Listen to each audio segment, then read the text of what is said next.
야구가 왜 힘드냐는 거지. 그 왜 힘드냐? 그러니까 야구 잘하면 안 힘들어요. 내가 연구하지 않고 내가 어렸을 때 운동하는 방식을 그대로 교수로 하고 있고 그러니까 학생이 자기 수준밖에 안 되는 거야. 지금 운동부들도 쪽집게 가해를 하는 수준까지 네, 안녕하세요. 저는 전 롯데 자이언트 선수 겸 지금은 이제 대한 야구 소프트 협회 이사 그리고 KBO 재능기부위원회의 지금 위원으로 지금 활약하고 있습니다. 일단 제가 어떻게 보면 최초의 먹튀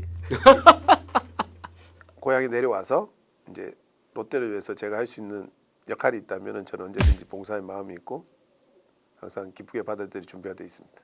LT 연장이 이제 생활체육이 들어오면서 좋아진 점도 있고 좀 이제 불편한 점도 생긴 거는 맞는 것 같아요. 협회에서도 많이 노력해서 뭐 AI 심판도 하고 있어서 공정성도 많이 생겼고 그런 또 장점이 있는 반면에 정규 수업 때문에 이제 연습 나가는 시간들이 또 줄어드는 면도 있고 이런 좀 장단점이 있는 것 같아요. 그런데 저는 생각할 때는 차명주 우리 이사께서 말씀하시는 것에 대해서는 엘리트 운동을 했던 친구들이 수업을 하지 않고 운동만 하다 보니까 고등학교 졸업하고 진로에서 상당히 문제점이 많이 발견되고 하다 보니까 운동선수는 초등학교 때부터 저는 직업으로 시작했다 봅니다. 그래서 이제 프로로 가기 위해서 아니면 지도자를 가기 위해서 여러 진로를 가기 위해서 하다 보니까 공부가 뒷전이 될 수밖에 없는 부분을 사실 인정해 줘야 되는 거고 공부를 많이 시켜서 우리 차민주 이사께서 말씀하신 그 공부도 시키고 가야 되는 부분도 필요한데 그러다 보니까 운동량이 또 작고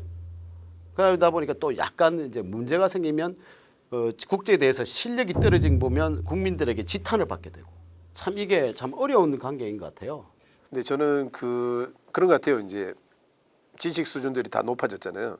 학생들도 높아지고 부모님들도 높아지고 그런데 중요한 거는 지도자들의 수준이 높아지지 않고 있다는 거예요. 그래서 권익을 못 찾고 있는 거죠.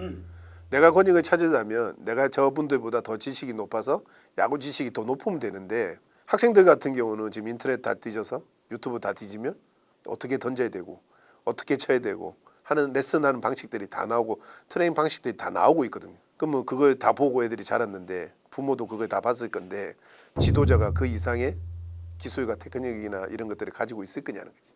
근데 인정하게 여기면 스포츠 분야에 대해서 우리 같이 공감하는 생각이 뭐냐면 내가 연구하지 않고 내가 어렸을 때 운동하는 방식을 그대로 교수로 하고 있거든. 그러니까 학생이 자기 수준밖에 안 되는 거예요.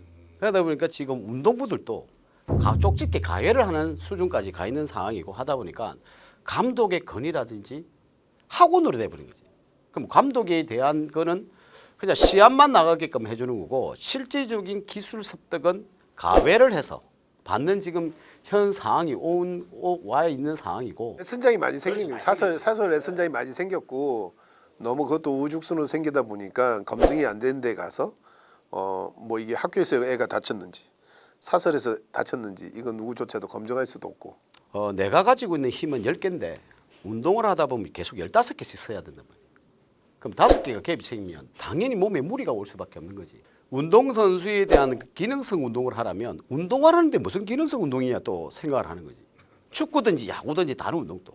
그러니까 기초가 만들어져서 그 운동이 들어가야 되는데 기술에만 집중하고 요새 학생들도 똑같이 폼생폼사라고 너무 기술에만 잔 기술에만 자꾸 하다 보니까 차후에는 부상이 오고 선수 생활이 끝나는 경우가 상당히 많이 생깁니다. 레슨장이 많이 생겼죠. 그렇죠, 많이 생겼지. 사설 레슨장이 예. 많이 생겼고 지금은 서울 같은 경우는요. 서울이나 경기도 근교에는 어마어마하게 많아요. 100개가 넘을 거죠. 야구를 오래 했다고 해서 잘 가르치는 게 아니잖아요. 근데 내가 야구를 잘했다든지 그래서 그걸 나와서 사설을 차려서 내가 애들을 가르친다? 잘 될 수는 있어요. 근데 그게 실패하는 경우하고 이게 따져봐야 된다는 거죠. 실패한 선수들은 다 감출 거거든.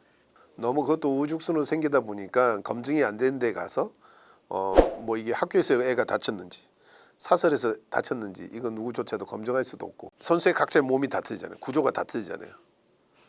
그럼 사설이 됐든 팀이 됐든 그나마 팀은 내가 이 선수를 3년 데리고 있었으니까 2년 데리고 있었으니까 이 선수의 몸에 대해서 알잖아요.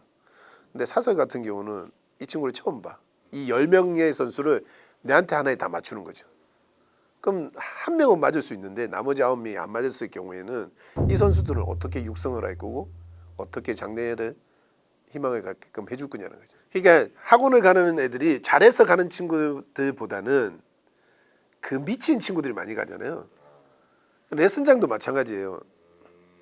잘하는 애들이 몇 명 갈 거냐는 거죠. 선수는 40명, 50명이 있는데 코치 한 명당 10명을 가르치려면 노하우만 가지고는 안 되거든요. 과학적인 데이터가 필요하고 그렇지. 그리고 과학적으로 기술이 있어야 되거든요.